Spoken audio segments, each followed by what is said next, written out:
Inês Lourenço é a nossa convidada desta semana no podcast O Poema Ensina a Cair. Poeta com muitos livros publicados, uma vasta obra e também não só poesia como pequenas ficções. Foi responsável por uma revista importante da poesia no século XX chamada IFAN, por onde passaram cerca de 160 poetas, nomes muito conhecidos e incontornáveis da poesia portuguesa. Escolheu os 10 poemas da sua vida para conversar connosco e um deles é de Eugênio de Andrade, certo, Inês? Sim, é o último poema das Mãos e os Frutos, que eu acho belíssimo. Que quer que eu diga, não é, Raquel? Queria, por favor. Pronto, então vou tentar dizer, é pequenino. Em cada fruto a morte amadurece, deixando inteiro por legado uma semente virgem que estremece, logo que o vento a tenha desnudado. Porquê este poema do Eugênio? Porque este poema, pelo menos o primeiro verso, acho genial.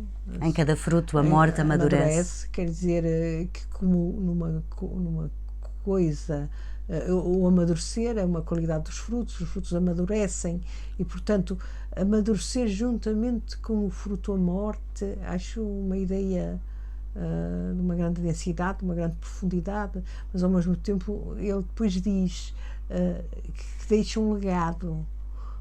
A morte que está a amadurecer, portanto que vai sobrevir, está a deixar um legado, e esse legado é uma semente que estremece quando o vento a desnudar, isto é, que se vai repetir o ciclo, que essa semente vai dar origem a um fruto onde novamente a morte vai amadurecer. Portanto, eu acho que este poema, que fecha o livro As Mãos e os Frutos, que é dos primeiros livros de Eugênio de Andrade, um belo livro, que o tornou célebre, penso eu, que consigna realmente o devir da vida e da morte, o devir do tempo.